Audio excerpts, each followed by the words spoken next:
konsultan.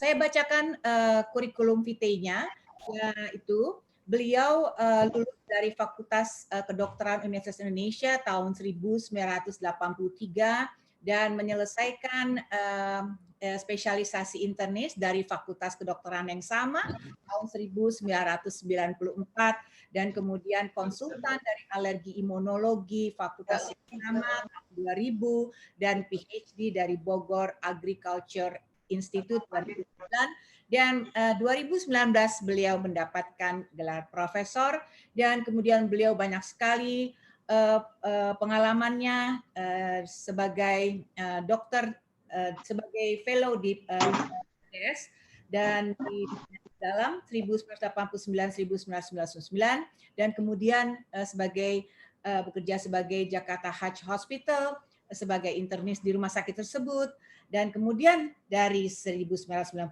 sampai 98 sampai sekarang sebagai staf di alergi imunologi dan banyak sekali aktif di dalam organisasi sebagai board member dari PBID, kemudian treasurers dari PB PAPDI, the Indonesian Society of Internal Medicine dan Presidents PP Peralmuni ISAI, Indonesian Society of Allergy and Immunology, dan kemudian board member of APAAACI, Asia Pacific Associations of Allergy, Asthma, and Clinical Immunology. Beliau akan berbicara dan kami persilakan kepada Prof. Iris untuk membawakan materinya. Ya, baik, terima kasih Dr. Linda. Saya akan share screen.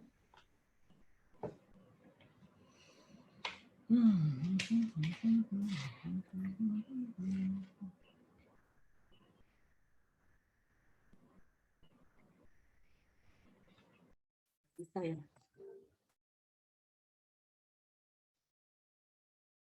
Sudah kelihatan ya slide-nya?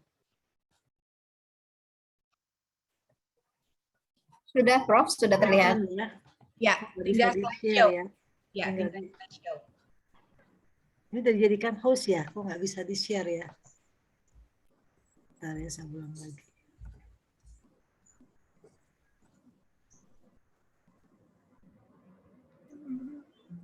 Apa bisa ya? Yitro. Iya, Prof. Nggak bisa digedein ya? Kok nggak bisa dibesarin ya? Yang di kanan bawah? Iya, betul. Biasanya saya pakai yang ini kan. Dibuka dulu mungkin, Prof. Kemudian di share screen lagi. Mungkin yang ke capture yang screen sebelumnya yang ini, Prof. Jadi ya. Oh, ini tutup dulu ya? Tutup dulu, Prof.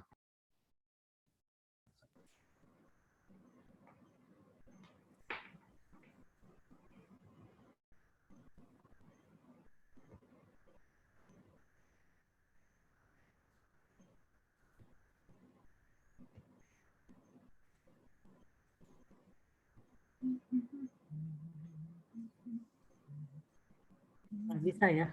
Oke, ini sudah terlihat, Prof. Ya. Ya. Ya, tinggal. Ini yang mana nih yang mesti di-share? Oh, nggak bisa ya? Salahnya di mana nih? Atau mungkin kami bantu share, Dok, dari Dr. Ade bisa bantu. Sudah terpaksa gitu ya? Iya, Prof. Saya juga nggak ngerti kenapa begini. Silakan mungkin Dr. Ade. Padahal udah kebuka ya. Ya Baik, sudah. silakan, Prof. Ya, baik. Selamat siang. Assalamualaikum warahmatullahi wabarakatuh. Kita akan berbincang-bincang mengenai seluk-beluk vaksinasi booster dalam menangkal varian of concern daripada Omicron. Ya, silakan slide. Nah, sebelumnya tentu kita semuanya tergantung daripada imun sistem kita. Kalau kita berbicara tentang vaksin, tentu itu juga tergantung imun sistem. Ya, tolong dipencet, langsung dipencet. Ya, slide. Ya. Nah, ini adalah kekebalan ya. Jadi kekebalan kita sistem secara alamiah ya. Bila mana seseorang terkena infeksi, otomatis dia akan membentuk antibodi. Ya, tetapi antibodi karena infeksi itu tidak akan bertahan lama, karena itu tetap perlu kita vaksinasi. Nah, vaksinasi itu tidak menimbulkan penyakit. Memang yang dimasukkan adalah kuman, tetapi kuman yang tidak berbahaya ya, artinya sudah dimatikan. Nah, vaksin ini risiko dan reaksi simpangnya rendah dibandingkan kalau kita terkena infeksinya. Ya, jadi kalau vaksin memang KIPI selalu ada. Ya, kejadian ikutan pasca imunisasi itu otomatis akan ada. Ya, karena itu juga menandakan adanya respons imun dalam tubuh seseorang. Hanya saja KIPI itu ada yang ringan, sedang, dan berat. Ya, karena itu kita juga akan bagaimana menangani KIPI itu juga perlu penyuluhan sebelum dilakukan penyuntikan. Ya, slide berikut. Slide. Nah, ini ada platform ya, platform daripada vaksin ya. Jadi jenis-jenis vaksin kita macam-macam. Ya, ada yang namanya viral vector, ada yang DNA, RNA, ada yang protein, ya, ada yang dimatikan. Pasti vaksin hidup tidak ada. Ya, pada COVID-19 tidak ada vaksin yang hidup karena terlalu berbahaya. Ya, jadi kita memakai berbagai macam platform, misalnya viral vector, apa artinya? Dia memakai 2 macam virus. Virus yang lain namanya adenovirus untuk mempertinggi respons daripada antibodi. Itu misalnya AstraZeneca. Yang DNA belum di Indonesia, yang masih dalam penelitian. Kemudian yang RNA, ini memakai RNA-nya saja, yaitu contohnya misalnya Pfizer, Moderna. Nah, Pfizer Moderna pembuatannya itu tidak sulit ya, karena diambil RNA saja. Tetapi masalah yang sulit adalah penyimpanannya di suhu beku supaya dia stabil. Ya. Nah, yang protein ini sedang dalam perkembangan, dan juga yang killed artinya yang dimatikan itu contohnya Sinovac, Sinopharm, di seluruh virusnya diambil dan dimatikan. Ya, jadi aneka ragam. Kenapa mereka aneka ragam? Kenapa nggak satu macam saja? Karena ini penyakitnya adalah penyakit baru. Jadi semua farmasi mencoba bagaimana bisa meningkatkan respons imun dengan berbagai macam platform. Ya, ya. Oke. Lanjut. Nah, ini pentingnya efikasi dan efektivitas vaksin. Ya, jadi kalau kita berbicara tentang vaksin, tentu ada yang namanya efikasi. Apa yang disebut efikasi? Ya, jadi seringkali awam juga efikasi itu apa sih gitu ya. Nah, efikasi itu besarnya kemampuan vaksin untuk mencegah penyakit dan menekan penularan pada individu di kondisi ideal dan terkontrol. Jadi artinya saat pada penelitian. Nah, waktu penelitian itu dilihat besarnya kemampuan vaksin. Nah, kalau efektivitas itu kemampuan vaksin untuk mencegah penyakit. Itu efektivitas ya. Kemampuan vaksin tetapi sama-sama dengan efikasi, hanya bedanya kalau efikasi pada saat penelitian sedangkan efektivitas setelah penelitian selesai. Jadi dengan kata lain, efikasi belum ada izin Badan POM, karena masih penelitian. Setelah ada izin Badan POM, vaksin diedarkan, yang kita lihat ada efektivitas vaksin. Itu setelah ada izin edar. Ya, jadi efektivitas saat ini kita sedang melihat efektivitas vaksin, tapi belum bisa menjawab, ya, karena masih berjalan. Nah, apa artinya kalau kita katakan efikasi vaksin sebesar 65,3%? Itu menunjukkan harapan bahwa vaksin tersebut mampu menurunkan kejadian suatu penyakit. Ya, dalam hal ini COVID-19 hingga 65,3%. Nah, itu pada awalnya demikian. Sinovac itu 65,3%. Di kemampuannya untuk menurunkan kejadian suatu penyakit sebanyak 65%. Nah, kalau Moderna ataupun Pfizer itu di atas 90%. Jadi bagus sekali bila mana diberikan 2 kali suntikan. Tetapi itu sebelum adanya mutasi. Dengan adanya mutasi, semua efektivitas vaksin otomatis akan menurun. Ya. Mari kita lihat slide berikut. Tadi sedikit Prof. Jubairi sudah menekankan mengenai mutasi, ya sangat amat jelas ya. Ini saya hanya menambah saja. Jadi ada yang disebut WHO itu variant of concern atau VOC. Yaitu bila varian daripada COVID-19 yang terbentuk itu dapat meningkatkan risiko terhadap manusia. Apa contohnya?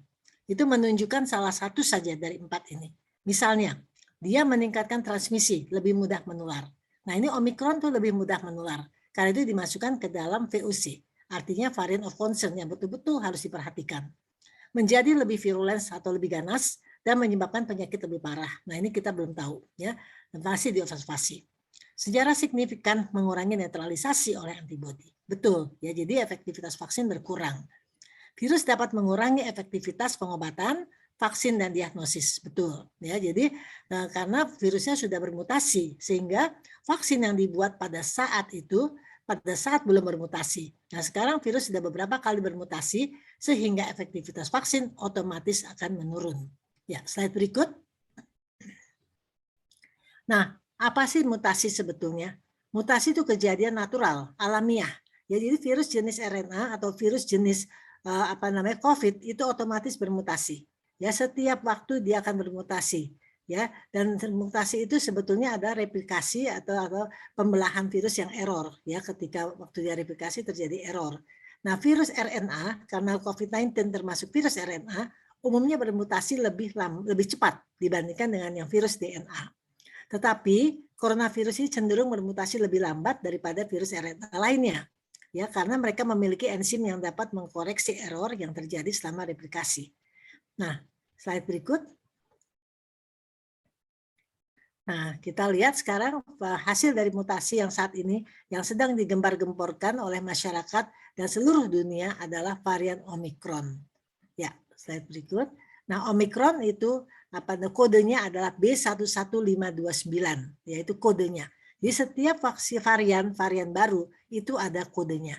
Dan kalau kita lihat di permukaan daripada yang gambar sebelah kanan, permukaan itu perubahan daripada spike-nya ya, daripada permukaannya. Jadi ada perubahan yang kita sebut mutasi, sehingga tidak seperti yang semula lagi. Kadang-kadang malahan virusnya itu merubah sifatnya, sehingga tidak dikenali oleh daya tahan tubuh atau antibodi manusia lagi. Ya, slide berikut. Nah, ini kalau kita lihat gambar di atas, yaitu yang disebut parental strain, yaitu asal awalnya. Kemudian varian, berubah jadi varian, karena ada mutasi RNA yang di dalamnya. Tapi kalau sampai di luarnya ikut mutasi, itu ada strain baru. Jadi varian dengan perubahan-perubahan pada permukaannya, spike-nya atau yang kita sebut paku-pakunya di permukaan itu menjadi strain baru. Ya, jadi kalau kita lihat sini bahwa varian itu bisa terjadi karena satu mutasi atau lebih. Ya, jadi kalau ketika sebuah varian itu memiliki karakteristik fisik yang berbeda, secara fungsi dan perilaku daripada virus aslinya itu disebut strain. Jadi strain itu perubahan mutasi yang lebih parah daripada varian. Ya, slide berikut. Ini kalau kita lihat yang merah sebelah kiri itu B11529 itu kode daripada Omicron. Ya, dia lebih cepat, ya, penularannya lebih cepat dibandingkan Delta dan Beta. Delta dan Beta lebih melandai, penularannya lebih lama. Tapi kalau kita lihat yang merah itu langsung ke puncak, ya, penularan begitu cepat. Nah, itu yang disebut Omicron. Ya. Terus, nah ini perbandingan Delta dan Omicron. Ya, Delta kita lihat yang titik-titik merah itu penyebarannya masih agak jarang. Tapi Omicron penyebarannya lebih cepat. Ya, jadi kita lihat sini mutasinya pun lebih banyak. Ya, jadi Delta, Omicron ini sangat berurutan dan dua-duanya termasuk VOC. Ya, jadi betul-betul yang harus diperhatikan. Ya, slide berikut. Nah, ini update daripada varian Omicron dari WHO ya pada tanggal 17 Desember 2021 yang lalu. Ya, jadi dari WHO Dr. Maria van Kerkhove ya mengatakan bahwa Omicron itu memiliki growth advances ya. Jadi pertumbuhan yang begitu cepat ya, penyebaran yang begitu cepat dibandingkan Delta, ya peningkatan kasusnya signifikan, lebih menular. Ya, jadi lebih banyak kasus yang dirawat inap menjadi tinggi dan hal ini dapat mengganggu sistem pelayanan kesehatan. Dan kalau kita lihat bahwa spektrum derajat infeksi Omicron itu sangat beragam. Bisa asimptomatik, dia tidak ada gejalanya atau ringan, kadang perlu rawat inap hingga bisa menyebabkan kematian. Jadi meskipun kita berdasarkan data awal Omicron lebih ringan, virus ini masih berbahaya terhadap populasi rentan, yaitu misalnya usia lanjut, komorbid, dan lainnya. Gejala infeksi Omicron sejauh ini tidak berbeda dengan varian lainnya. Jadi selain vaksinasi, kita tetap harus menerapkan protokol kesehatan. Ini sangat penting untuk menurunkan transmisi atau penularan, apapun variannya. Jadi apapun variannya, apapun perubahan mutasinya, tetap protokol kesehatan harus kita jaga. Ya, slide berikut. Ini gejala klinis daripada Omicron berdasarkan informasi dari beberapa laman berita. Ya, gejala klinis yang sering adalah hidung tersumbat atau rhinore itu artinya meler, ya. Jadi ingusan. Gejala yang khas pada Omicron, ya seperti pilek jadinya ya, mirip-mirip flu biasa.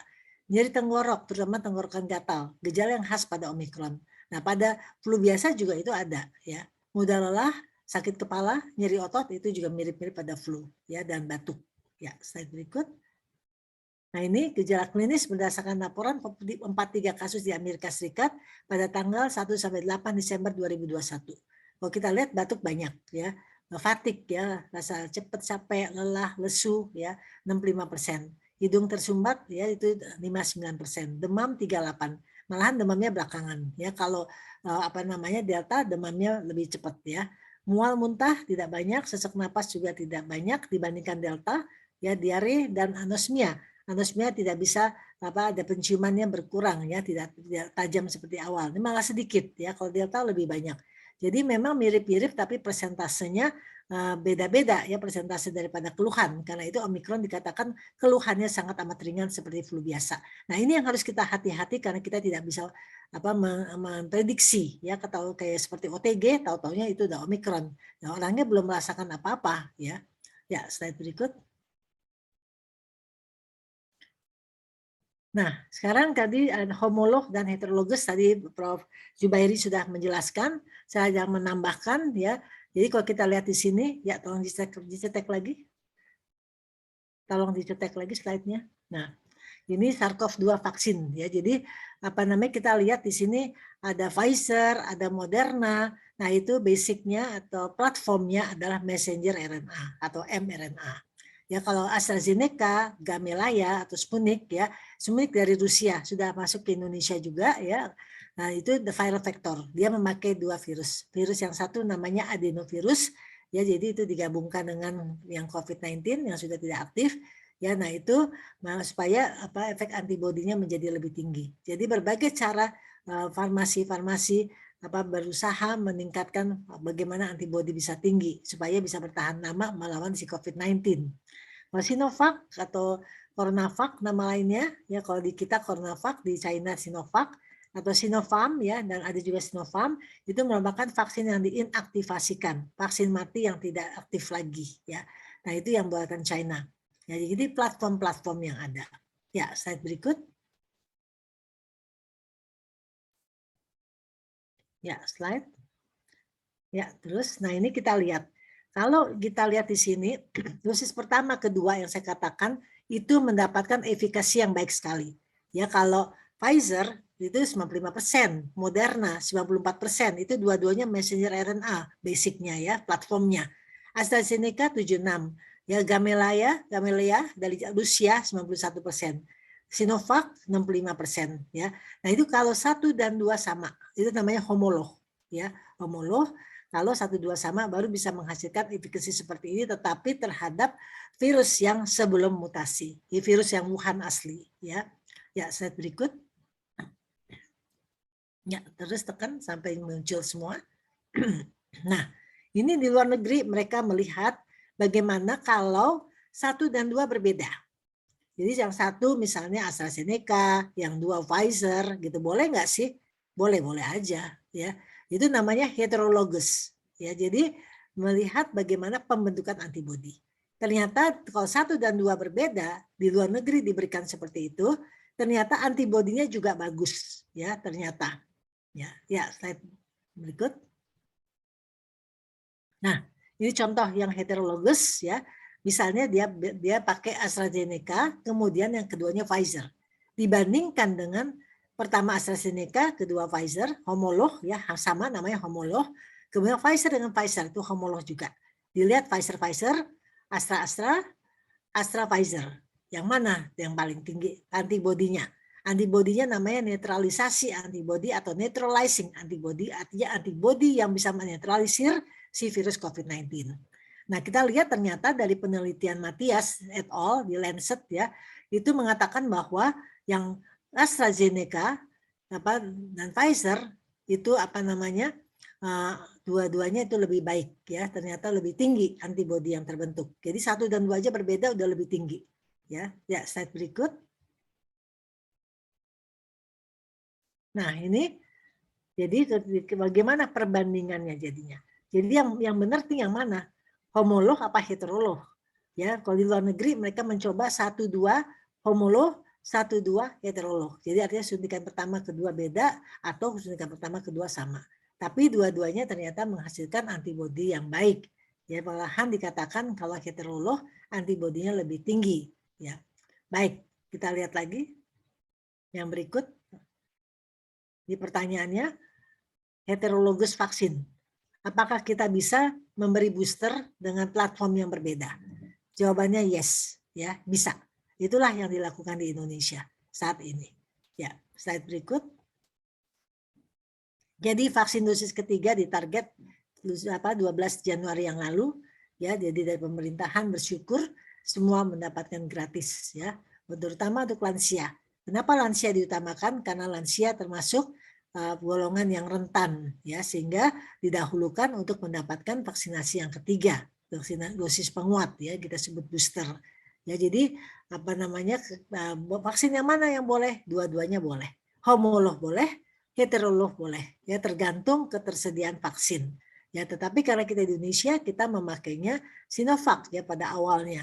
Ya, kalau di Amerika atau Eropa mereka tidak memakai vaksin dari Cina, ya, tapi di Indonesia kita banyak memakai vaksin dari China, ya. Jadi Sinovac, ada Sinopharm, ya, sekarang ada Anhui yang baru lagi, ya. Nah, ini sudah dibuktikan bahwa kalau Pfizer 2 kali, tapi kita 1 dan 2 itu sama. Ketiganya baru kita heterolog, ya. 1 dan 2 kita homolog, ya, sama persis. Sinovac, ya, Pfizer, Moderna, ya. Nah, ketiganya itu yang kita bisa berbeda. Nah, kenapa di Eropa mereka mencoba seperti hal itu? Itu karena masa pandemik, ya, keterbatasan vaksin. Jadi vaksin yang pertama terus mau yang kedua habis. Akhirnya dicoba yang ada. Ternyata hasilnya baik. Ya, jadi itu memang sangat dinamis kondisinya. Ya, jadi kita kalau untuk vaksin lain tentu kita tidak akan melakukan karena belum ada penelitiannya. Ya, jadi ini khusus untuk vaksin COVID saja. Ya, tidak bisa untuk vaksin-vaksin berlaku vaksin-vaksin yang lain. Ya, jadi kita hanya bisa vaksin ini karena memang kondisi yang membuatnya seperti itu sehingga terpaksa diadakan penelitian dan hasilnya ternyata baik dan itu menguntungkan saat ini karena bila mana kita mau vaksin yang kedua, ketiganya nggak sama itu masih bisa diperbolehkan heterolog namanya.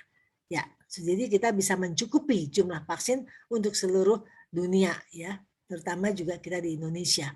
Ya, slide berikut. Nah, jadi di sini kalau kita lihat, ya, jadi yang penting adalah apa? Ini dari WHO, ya, pada meeting yang lalu WHO, kemudian mereka tetap mengatakan yang penting tetap protokol kesehatan, ya. Kalau mereka bilang public health and social measures, itu yang mereka katakan, ya. Tapi kita protokol kesehatan, prokes, ya, tetap jaga jarak, ya, 1,5 sampai 2 meter, ya, tetap, ya. Wear a mask, ya, jadi tetap memakai masker. Tadi Prof. Jubairi sudah menjelaskan berbagai macam masker, terutama N95 dan KN95 itu yang sangat penting. Ya, jadi walaupun bukan medis, tetapi sebaiknya kalau bisa membeli N95 atau KN95 itu akan lebih baik, ya, karena Omikron itu masalahnya penyebarannya begitu cepat. Walaupun gejalanya ringan, tapi kalau penyebaran begitu cepat itu yang ditakutkan rumah sakit akan penuh. Walaupun apakah bisa di rumah, karantina di rumah? Ya bisa saja, tapi kan kita harus lihat situasi juga. Jangan sampai di rumah itu jadi seorang di rumah juga tertular, ya, karena penularan begitu cepat. Jadi harus berhati-hati. Wash your hands frequently. Jadi cuci tangan, ya. Nah, setiap kali habis pegang apa cuci tangan. Pakai sabun di air mengalir. Itu yang terbaik. Tapi kalau nggak bisa kita pakai hand sanitizer atau alkohol 70%. Ya, seperti itu. Tapi yang dianjurkan adalah di air mengalir cuci tangan. Jadi kalau di rumah sebaiknya kita cuci tangan. Di kantor ada wastafel kita bisa cuci tangan. Di rumah sakit ada tempat cuci tangan, ya. Kalau di tempat tidak ada cuci tangan baru kita pakai hand sanitizer. Ya, ventilasi open window, ya, buka jendela itu sangat penting, ya, jadi karena apalagi kalau ruang tertutup itu berbahaya, ada AC, jadi akan menghirup udara-udara di dalam ruangan saja sekitar itu. Ya, jadi tetap ventilasi harus ada, ya, tapi juga harus jaga saat ini banyak sekali demam berdarah yang dirawat saat ini, jadi itu juga harus kita jaga, ya, jangan sampai nyamuk masuk. Jadi kapan kita buka jendela, kapan kita menutup jendela itu harus diperhatikan. Tapi yang jelas adalah wear a mask, ya. Jadi tetap memakai masker, ya. Diharapkan untuk saat ini memakai KN95 atau N95. Itu harapannya. Dan booster tetap kita berikan sebagai dosis penguat ya, karena kalau hanya 2 dosis saja tidak cukup untuk melawan Omikron. Ya, dari penelitian di luar negeri dengan dosis ketiga itu akan lebih menguatkan ya, karena kita tahu bahwa setelah pemberian dosis kedua untuk beberapa saat juga antibodinya akan menurun, jadi perlu diberikan dosis yang ketiga untuk melawan Omikron. Apapun yang kita lakukan, kita berusaha maksimal untuk melawan virus ya, tetapi kita tahu bahwa virus itu terus akan bermutasi sehingga efektivitas daripada vaksin juga akan menurun. Tapi bagaimanapun juga itulah alasan diberikan booster dengan homolog ataupun heterolog itu tidak ada menjadi masalah sama sekali. Ya, memang yang paling bagus itu adalah kalau sebelum kita vaksin kita periksa PCR dulu paling bagus ya, tetapi nggak mungkin. Ya nggak mungkin terlalu banyak, harus diperiksa PCR, berapa biayanya, ya lebih bagus kita secara public health berpikirnya langsung divaksinasi secara keseluruhan. Ya kalaupun nanti ada yang terkena, bukannya vaksin tidak mempan, tetapi memang belum terbentuk antibodi yang sesuai, ya seperti itu. Karena antibodi baru terbentuk sekitar 2 minggu, rata-rata 2 minggu sampai sebulan baru terbentuk antibodi yang optimal. Kita katakan optimal, antibodi yang diharapkan untuk dapat menetralisasi. Nah sekarang dengan yang adanya Omikron, walaupun kita sudah divaksinasi, tetap harus jaga protokol kesehatan karena vaksinasi tidak ada yang pelindungan 100% walaupun itu booster, tapi tidak ada yang pelindungan 100%. Tapi dengan adanya vaksin, bila terkena itu akan lebih ringan dibandingkan kalau tidak divaksinasi. Ya jadi tetap harus dilakukan vaksinasi, jaga protokol kesehatan, dan jangan lupa berdoa. Ya berdoa itu sangat penting. Saat ini kita tidak bisa berbuat banyak ya, kita hanya berusaha semaksimal kita lakukan dengan makanan sehat, tidur cukup, makan cukup ya, semuanya harus kita lakukan sesuai dengan protokol yang telah kita jalankan saat ini. Ya jadi kita masuk ke new normal. Dan saat ini sudah banyak tatap muka, itu harus diwaspadai. Sebaiknya juga itu tatap muka harus dikurangi ya saat ini. Karena kantor sekarang sudah banyak buka, tetapi sebaiknya kalau pribadi saya sebaiknya harus WFH lagi ya seperti itu. Baik, saya kira sekian, mungkin slide terakhir bukan ya? Ya benar. Ya terima kasih untuk perhatiannya. Wassalamualaikum warahmatullahi wabarakatuh. Terima kasih banyak Prof. Iris yang sudah memberikan paparan mengenai pentingnya booster dan seberapa yang banyak menjadi pertanyaan apakah memang tadi homolog, apakah memang heterolog, mana yang terbaik. Jadi mungkin kita buka pertanyaan ya Prof. Iris. Mungkin dari panitia kita lihat nih ada banyak pertanyaan kelihatannya ya.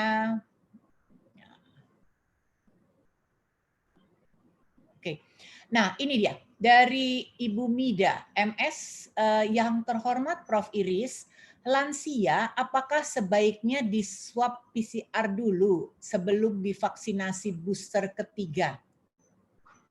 Ya, terima kasih Bu Mida. Saya kenal baik nih Bu Mida. Terima kasih sudah hadir.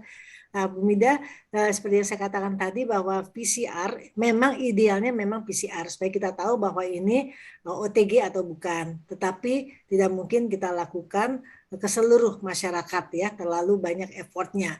Tapi kalau mau pribadi-pribadi silahkan saja ya, tidak ada salahnya. Jadi kita tahu bahwa saat kita divaksinasi kita bukan OTG. Ya itu yang paling ideal. Kalau di penelitian memang demikian, semua dilakukan swab PCR dulu ya, yakin bahwa ini negatif baru dilakukan vaksinasi. Memang penelitian demikian, itu yang paling ideal. Dan untuk pribadi silahkan ya, tapi kalau untuk masyarakat keseluruhan memang tidak mampu ya saat ini, lebih bagus kita lakukan vaksinasi segera. Seperti itu. Terima kasih Bu Mida. Ya.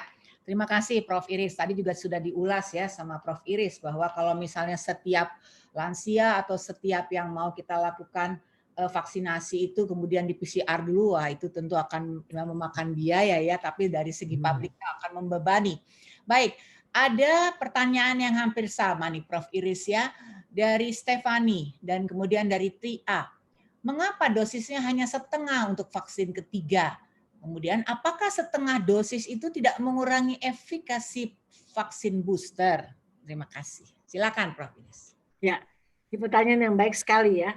Jadi memang dari banyak sekali penelitian di luar negeri ya, bahwa dengan dosis setengah atau dosis 1 dosis ya, itu diperhatikan ternyata dosis setengah itu dan 1 tidak bermakna kalau diberikan untuk vaksin yang ketiga. Karena orang itu sudah mempunyai antibodi dari vaksin yang sebelumnya. Walaupun antibodinya menurun, tetapi punya yang kita sebut sel memori, ya. Jadi sudah ada sel memorinya, ya, sehingga untuk membentuk antibodi akan lebih cepat, ya. Nah, perbandingan yang setengah dosis dan yang 1 dosis itu ternyata tidak bermakna. Ya, pembentukan antibodi sama baiknya, ya, sehingga diambil yang cukup setengah dosis saja. Apa keuntungannya seperti itu? Mengurangi efek samping, mengurangi efek simpang, ya, efek simpang atau efek samping atau KIPI istilahnya banyak, ya, itu mengurangi, pasti itu akan mengurangi KIPI-nya, ya, itu satu. Kedua, akan banyak bisa dosis kita bisa dibagikan kepada banyak orang. Ya, jadi bukan yang pemerintah mau ngirit, tidak sama sekali, ya, bukan untuk ngirit, tetapi dengan demikian kita mendapat imbasnya bahwa banyak orang bisa diberikan suntikan, ya, sehingga eskalasi daripada vaksinasi itu bisa akan cepat tercapai. Itu harapannya. Pertanyaan ini bagus sekali. Terima kasih untuk yang bertanya. Ya, jadi ini juga Prof. Iris sudah mengulas kembali dan menegaskan bahwa setengah dosis itu cukup, ya, Prof. Iris, nggak usah minta nambah lagi, ya, Prof. Iris, ya, nggak usah nambah lagi di tempat lain, jadi cukup setengah dosis itu. Baik, ini ada pertanyaan nih dari Caleb Malau. Mengapa Sinovac plus Moderna tidak ada, sedangkan nakes sebagian besar mendapatkan vaksin tersebut? Ya, pertanyaan bagus sekali nih, pertanyaannya hebat-hebat, ya. Jadi begini, tergantung ketersediaan vaksin. Ya, waktu zaman saya dikasih Moderna, ya. Nah, itu sumbangan dari Amerika, ya, sumbangan gratis. Ya, jadi kita dikasih gratis, ya. Seperti itu. Ya, jadi sekarang pemerintah membeli apa yang tersedia. Yang tersedia pada saat membeli ada Pfizer berapa, ada Moderna berapa, ada Sinovac berapa. Nah, pemerintah luar biasa, ya. Jadi saya salut dengan pemerintah Indonesia yang cepat sekali mengvaksin, ya. Jadi membeli vaksin dalam jumlah yang besar, tetapi tentu vaksinnya berbeda-beda, tergantung persediaan juga karena banyak negara yang membutuhkan vaksin. Jadi kayak rebutan kita juga, ya. Nah, waktu Moderna yang lalu, nakes itu memang khusus, itu sumbangan betul-betul dari Amerika Serikat yang memberikan khusus pada nakes di Indonesia. Nah, itu suatu hal yang juga sangat menolong untuk kita semua, untuk negara kita juga, ya, sangat menolong. Jadi karena Amerika tidak hanya sumbang kepada Indonesia, dia juga sumbang kepada negara-negara lain, ya, salah satunya pada kita untuk nakes. Nah, sekarang kenapa yang lain? Kalau ada Moderna tentu saja boleh, ya, setengah dosis tentu saja boleh. Ada Pfizer, mana yang tersedia? Mau homolog ketiga-tiganya, Sinovac boleh, nggak apa-apa. Tapi semuanya 1 dosis. Kalau Sinovac 1 dosis, ya, karena penelitiannya memang 1 dosis. Tapi kalau yang beda platform, ya, dan platform kayak Pfizer, Moderna itu kan kuat-kuat, ya, cukup kita berikan setengah dosis itu berdasarkan penelitian yang sudah dilakukan. Ya, terima kasih Prof. Iris. Prof. Iris ini menjawab dengan lugas nih. Ada satu pertanyaan lagi nih Prof. Iris. Prof, izin bertanya, ada pasien vaksin 1 dan 2 Sinovac, lalu saat booster ingin Sinovac lagi karena pasien merasa takut efek samping dari Pfizer. Bagaimana dokter menanggapinya? Ya, saya sangat setuju kalau memang ada beberapa alasan, ya, karena kita juga kalau selama persediaannya masih ada, itu boleh saja. Ya, jadi silahkan nanti melihat di mana ada Sinovac, silahkan daftarkan di sana. Ya, jadi homolog, heterolog, dua-duanya baik. Ya, dua-duanya oke. Ya, jadi mau 3 kali Sinovac itu juga bagus, antibodi juga tinggi, ya, tidak apa-apa. Ya, jadi silahkan saja. Jadi hunting mencari di yang mana ada Sinovac, cepat daftar di sana.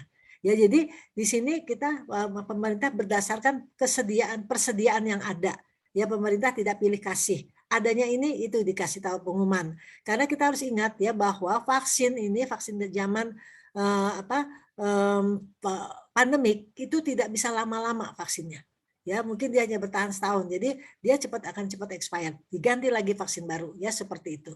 Ya, jadi makanya yang expired lebih cepat itu kita cepatkan dulu, ya, supaya efektivitasnya tetap baik, ya, seperti itu. Jadi semuanya ketersediaan. Jadi semuanya punya batas waktu yang memang tidak bisa kita bikin panjang-panjang karena kan akan berubah terus virusnya. ya strain-nya akan berubah kayak influenza nantinya. Ya mudah-mudahan kita jadi endemik kayak influenza. Influenza itu vaksinnya hanya setahun. Ya setahun ganti ya. Karena virusnya berubah-ubah terus. Ya karena itu kita tidak untuk virus jenis ini itu vaksin tidak boleh terlalu lama. Nah, expirednya paling setahun harus ganti lagi seperti itu. Nah ini pengertian-pengertian ini yang harus kita tahu ya, bukannya ekspektasi kita, bukan, memang dibuatnya demikian ya. Jadi yang udah dekat itu cepat kita suntikan supaya efektivitasnya tetap baik seperti itu.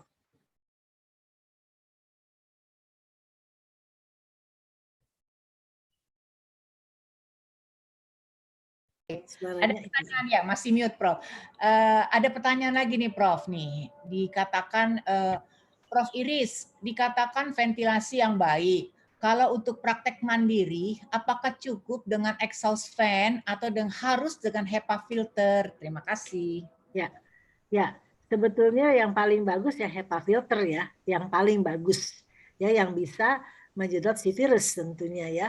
Itu yang paling bagus ya, HEPA itu yang dianjurkan. Saya di ruang praktek di RCM pun kita di divisi kita beli HEPA filter ya, kita sengaja kita beli HEPA filter. Ya, di rumah sakit swasta juga sudah dipasang HEPA filter di ruang-ruang praktek. Ya seperti itu. Bahkan saya juga bawa HEPA filter yang kecil ya, yang biasa ditaruh di meja, yang langsung di depan saya. Jadi kita berbagai macam upaya kita mencoba melindungi diri kita dari serangan si virus. Tapi apapun variannya, yang penting virus itu jangan masuk ke dalam tubuh kita. Ya karena itu di sini harus ketat sekali ya masker ya. Kadang-kadang pakai N95 memang pengap ya, tapi kita harus latihan seperti itu. Ya, terima kasih Prof Iris. Ini ada pertanyaan nih dari Fuad Hamdun, SPPD Finasim. Mohon izin bertanya Prof Iris, mohon penjelasan secara fisiologi, mengapa pemberian 2 vaksin pertama atau booster dengan vaksin yang heterolog maksudnya kalian menghasilkan efikasi yang lebih baik? Ini ya. dari Finasim nih, SPPD. Ya. Nah, kenapa efikasi lebih bagus itu dari penelitian. Itu yang tidak sengaja. Ya, artinya tidak ada rencana untuk memikirkan heterolog. Ya, tetapi karena vaksin ya, keterbatasan vaksin sehingga kebanyakan juga di luar negeri bahwa mau vaksin yang kedua kok udah habis, belum dibikin lagi, belum pesen lagi, jadi adanya seadanya. Akhirnya mereka mengadakan penelitian seperti itu. Tidak disangka ternyata kok justru antibodi netralisasinya jadi tinggi sekali. Nah, ini jadi satu harapan membuka wawasan baru. Dan sekarang di Indonesia Prof Sisi Kartasasmita dari Unpad ya juga mengadakan penelitian yang nakes yang lalu ya dengan Moderna itu kelihatan dibandingkan dengan Sinovac 3 kali, terus yang Moderna yang terakhir yang ketiga ya ternyata yang heterolog bagus itu ya lebih tinggi dibandingkan kalau homolog ya. Nah ini kenyataan yang ada, yaitu yang kita tidak sangka sama sekali sebelumnya.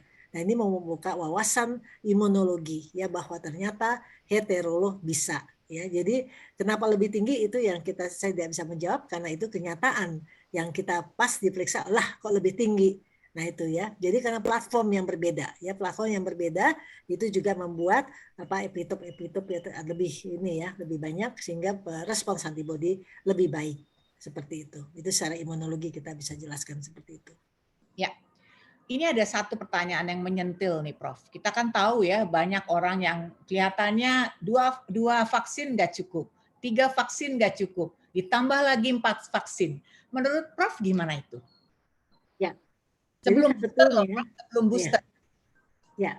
Jadi habis booster dia udah coba 4 kali ya, jadi keempat ya. Memang ada beberapa yang seperti itu. Nah itu sih harusnya jangan dilakukan ya karena kita belum ada evidence base ya, belum ada penelitian berapa lama setelah vaksin ketiga kapan harus diberikan. Ya, jadi sebaiknya kita mengikuti saja yang sudah jelas ada penelitiannya. Ya, jadi yang sekarang kalau kita kan 1, 2, 3 itu seperti hepatitis ya, kurang lebih kayak hepatitis dalam waktu 6 bulan 3 kali vaksin. Ya, bahkan mungkin bisa ada yang lebih ya. Tidak apa-apa ya. Jadi kita tapi jangan kita langsung yang keempat ya. Jadi kita pikir kita lebih karena sistem imun tidak akan membuat antibodi lebih dari itu. Dia ada batasnya. Ya, tapi hati-hati juga kalau orang yang punya riwayat autoimun atau ada bakat autoimunnya nanti akan muncul. Ya, jadi harus hati-hati ya. Jadi apapun sebaiknya sesuai prosedur. Ya, jadi kita kita jangan berpikir ya keempat. Mungkin memang saya juga yakin akan harus vaksin lagi memang. Tetapi saya nggak tahu itu yang ketiga sama yang berikutnya itu berapa lama. Setelah di booster yang ketiga berapa lama dia akan bertahan. Apakah setahun lagi baru diberikan ataukah 6 bulan lagi, kita belum tahu ya. Ini masih berjalan ya. Jadi waktu yang akan berbicara ya. Kita bilang time will tell ya. Jadi waktu yang akan berbicara. Nah, ini sedang diikuti. Efikasinya ya, bukan efikasi, efektivitas vaksin sedang diikuti sekarang. Nanti baru bisa dikatakan, oh ya, ini sudah waktunya pakai seri baru atau yang keempat ya. Jadi jangan sekarang, jangan buru-buru. Sekarang baru masuk yang ketiga, dosis penguat. Oke. Prof, ini ada satu lagi nih. Jadi Jeffrey Den, tolong perjelas Prof Iris, apa arti efektivitas 3 kali lipat dari 3 kali vaksin booster homolog yang sama? Ya, kalau 3 kali lipat itu artinya netralisasi antibodinya itu kekuatannya 3 kali dibandingkan kalau masih hanya 2 kali. Nah itu. Nah ternyata 3 kali itu namanya juga dosis penguat. Jadi harus lebih tinggi pembentukan antibodi, harus sekian kali dari sebelumnya. Ya itu maksudnya. Ya rata-rata semua 3 kali, 4 kali, bahkan yang lebih sekian kali dari sebelumnya pada saat diberikan heterolog ya, yang vaksin ketiga. Karena itu dikatakan dosis penguat 3 kali lipat ya, 3 kali lipat dari sebelumnya. Itu kan bagus. Tapi kalau sama aja yang nggak ada gunanya ya, atau nggak ada kenaikan berapa kali lipat. Jadi misalnya yang kedua titernya cuma 100 misalnya. Terus ditambah yang ketiga jadi 300 buat 3 kali lipat itu namanya. Ya, seperti itu. Nah, memang di laboratorium sementara yang baru diperiksa itu baru IgG. Ya, jadi IgG keseluruhan. Belum neutralizing antibody, belum.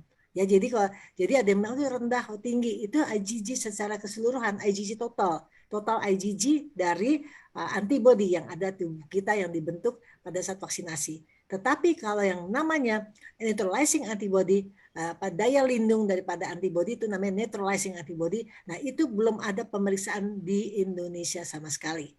Tapi sebentar lagi ada laboratorium yang akan menyiapkan untuk neutralizing antibody. Luar biasa, sebentar lagi. Di 1 bulan udah ada. Ya, saya sudah di info untuk hal itu. Ya, jadi itu mau ada webinarnya juga. Jadi itu akan jadi yang lebih bermakna ya. Jadi kalau mau periksa neutralizing, bukan yang sekarang nggak ada gunanya. Dari Perhimpunan Patologi Klinik, Prof. Aryati juga mengatakan ya kalau mau silahkan saja, tetapi itu hanya IgG. Jadi jangan khawatir kalau dia rendah, tidak usah sedih ya.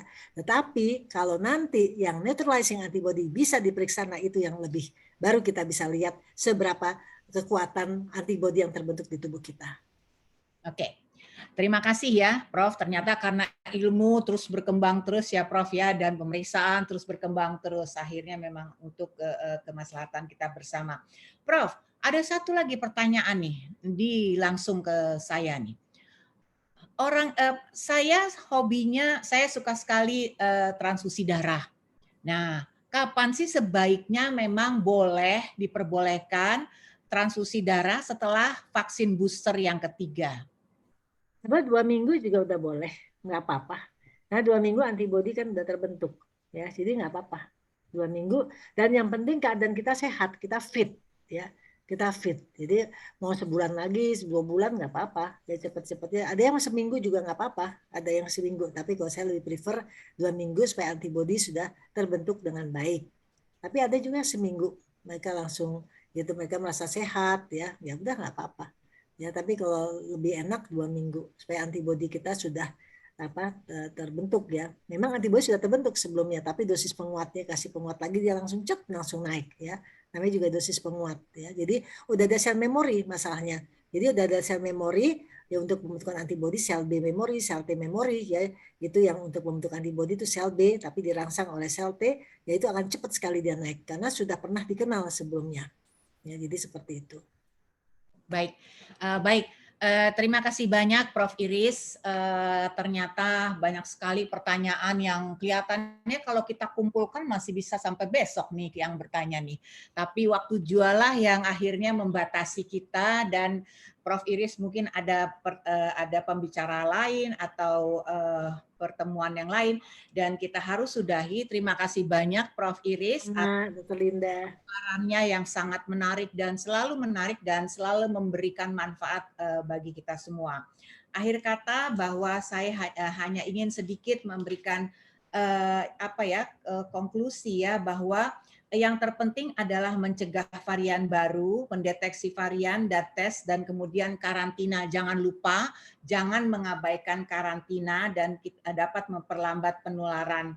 Kemudian yang terpenting adalah proteksi diri oleh masyarakat, vaksinasi ditingkatkan, jangan malas untuk vaksinasi, apalagi vaksinasi booster. Kemudian lakukan cuci tangan, jaga jarak, dan jaga ventilasi, dan hindari kerumunan. Berhubung gejala Omikron sangat bervariasi dari ringan sampai berat, dan gejalanya seringkali mirip dengan common cold, jadi sehingga harus hati-hati dan jangan lupa untuk melakukan tes. Kalau memang perlu dilakukan tes, baiknya dievaluasi dengan melakukan tes PCR. Kemudian jaga kesehatan, menjaga kebugaran tubuh, dan cukup sayur, buah, dan gizi yang baik. Yang lain adalah kemudian masker, jangan lupa yang terbaik adalah masker N95 atau KN95 digunakan selama di luar. Dan yang terpenting adalah varian of concern ini adalah lebih mudah menular dan lebih virulen, tetapi penyakitnya juga bisa menjadi lebih parah. Dan yang lain adalah selain vaksinasi harus tetap protokol kesehatan dijaga. Prof. Iris lebih mengatakan bahwa heterolog dan homolog dan heterolog juga kedua-duanya sama baik, dan kedua-duanya juga meningkatkan antibody. Public health social measures yang terbaik yang diutamakan adalah memakai masker N95, KN95, menjaga jarak, hand hygiene, dan kemudian ventilasi juga diperbaiki. Kemudian yang lain adalah waspada bahwa sekarang ini tatap muka sudah diperbolehkan, tetapi harus berhati-hati untuk kemungkinan penularan dari Omikron yang ketiga.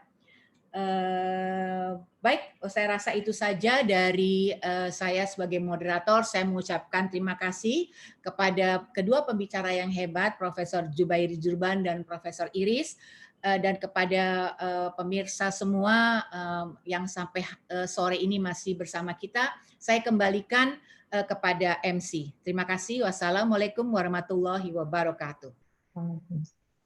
Baik, terima kasih Dr. Marlinda yang sudah menjadi moderator pada webinar kali ini. Sangat interaktif sekali dan begitu banyak tadi ya pertanyaan-pertanyaan yang mungkin masih belum tercounter nih oleh dua pembicara karena begitu banyak yang bertanya. Jadi mungkin para peserta sekalian mungkin nanti jangan lupa mungkin nanti akan ada lagi webinar yang akan disampaikan baik dari Prof. Iris maupun Prof. Zubairi Jurban untuk awam, apalagi terkait dengan topik kali ini, dan mudah-mudahan webinar ini akan memberikan manfaat bagi para peserta sekalian. Nah, tadi sudah disampaikan bahwa kita akan membagikan 10 door prize. Ya, 10 door prize ini adalah kepada 10 penanya terbaik. Saya akan bacakan nama-namanya, dan nanti bagi Bapak Ibu sekalian yang memang namanya disebutkan, boleh nanti menghubungi PIC yang ada di leaflet. Yang pertama adalah Bapak Komang Yudhistira. Kedua, Ibu Sunaryati. Ketiga, Dr. Amiruddin. Keempat, Ibu Tri A.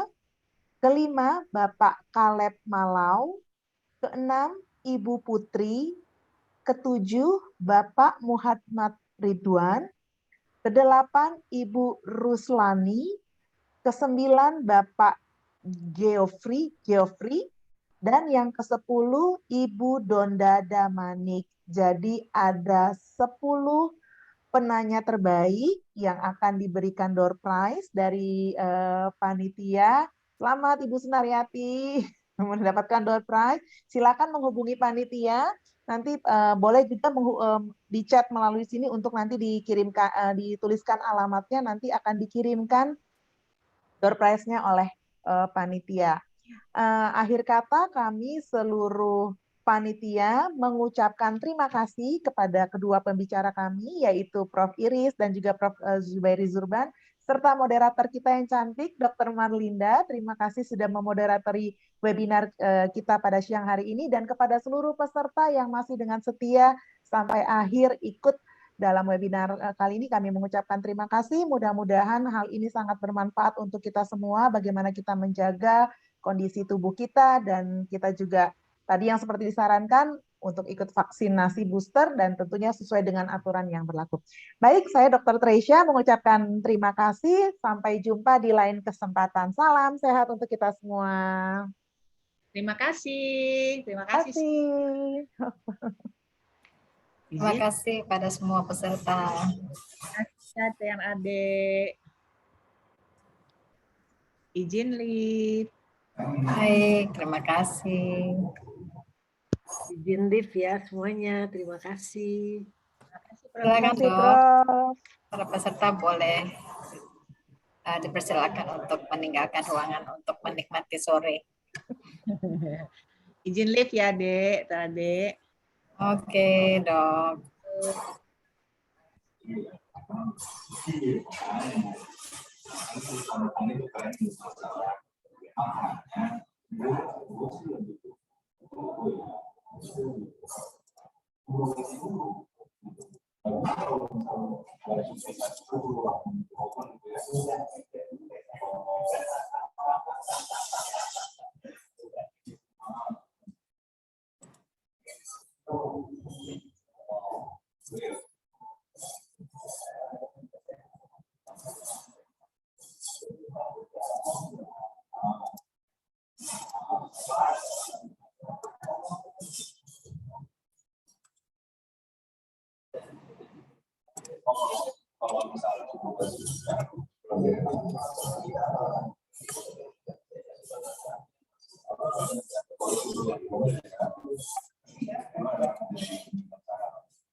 Saya izin ya dok.